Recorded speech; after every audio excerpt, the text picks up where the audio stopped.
The argument that a lot of them make, and that is that the Bible specifically says that this land was given to the Jewish people by God, and therefore it belongs to them. That is why Zionism decided, when they're making their national home, to make it in Palestine, because really the fathers of Zionism in the 1895, in the 1890s, when they made their first meetings, they discussed making their national home in Uganda, in Patagonia, and because they were anti-religious, Theodor Herzl, Ben Gurion, well, at that time Jabotinsky, Theodor Herzl, these people detested the religion, as we have a compilation of their writings. In his own diary, Theodor Herzl wrote that Jews should convert to Christianity. That would be the solution to the Jewish problem.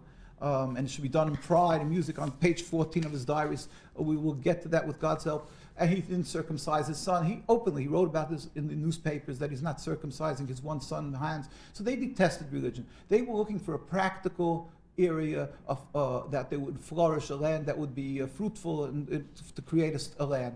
But then they realized, practically speaking, you need a massive backing as far as money goes, and the way to get that from the world is to go to Palestine and claim that they're doing God's will, that the beginning of God's redemption, and therefore people should support them, because in the Torah it says that God gave the Jewish people the land. But Zionism also claims exception because of the Holocaust. Now, you just attributed the phrase to Theodor Herzl, the solution to the Jewish problem, yes. And that will have raised ears all over the world, because that's the phrase that most people attribute to Hitler.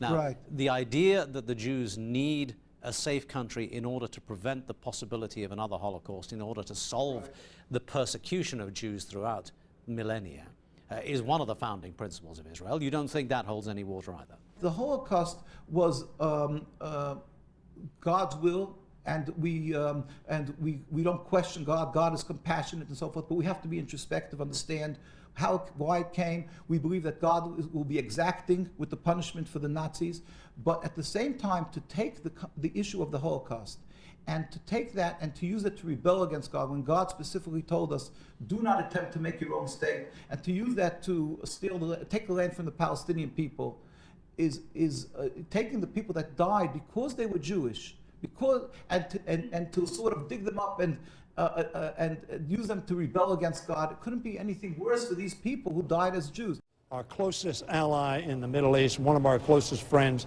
Israel. Israel. Israel. Israel. Israel. Israel. Israel. But you're my brother and you're my sister. The Israeli. Israel was. Israel said Israel. Israel. The Israeli people. Israel. Israel. Israel. State of Israel. Israel, our most cherished ally. In Israel. The King's Torah, a settler rabbi, publishes the complete guide to killing Gentiles who threaten Israel, including children and babies. Are such calls harmless, or do they drive official policy and manipulate the masses? Actions that killed and injured women and children and men in their homes. Political people may say whatever they want. The problem is not political but religious.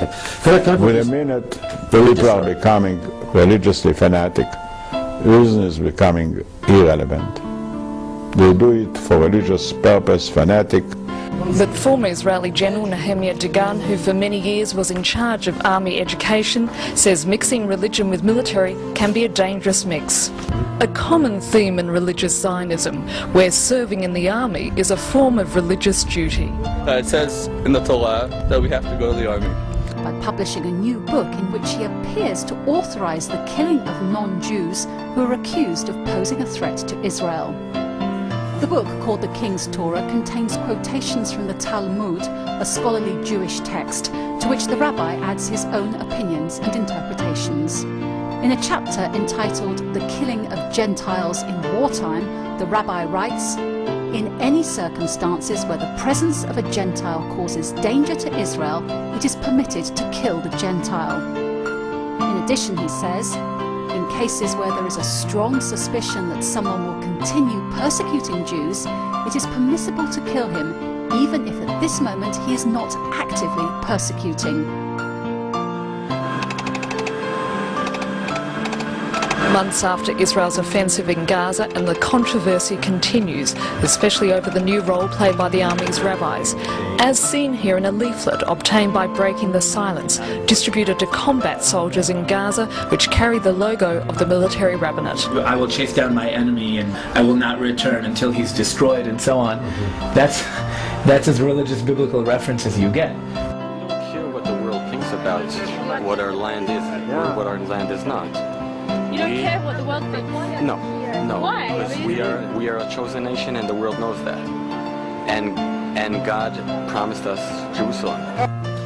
Jewish historian Tony Jutt wrote in 2006 on Israel's 58th birthday that the country was curiously immature and, quote, consumed by a brutal confidence in its own uniqueness, certain that no one understands it and everyone is against it, and full of wounded self-esteem, quick to take offence and quick to give it, end quote. Less than 2 hours after the families are evicted, the Israeli police helped more than 20 Jewish settlers move into the now empty properties. And in this war, the Palestinians in Gaza have nothing. And Israel is one of the strongest states in the world. For example, instead of having a guard sitting on the wall with Gaza, that will shoot at any Palestinian that comes near to the wall, they have a special something weird there that looks like, I don't know, coming from outer space. It's like a sphere. And there are a lot of surveillance cameras inside.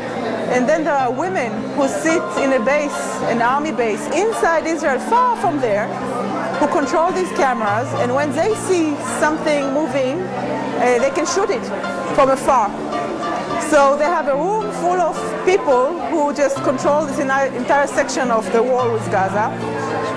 The system is called Ro'a Yora, which means seeing shooting in the feminine, because it's all women. And it's quite obscene if you think about it. Could you tell me this then?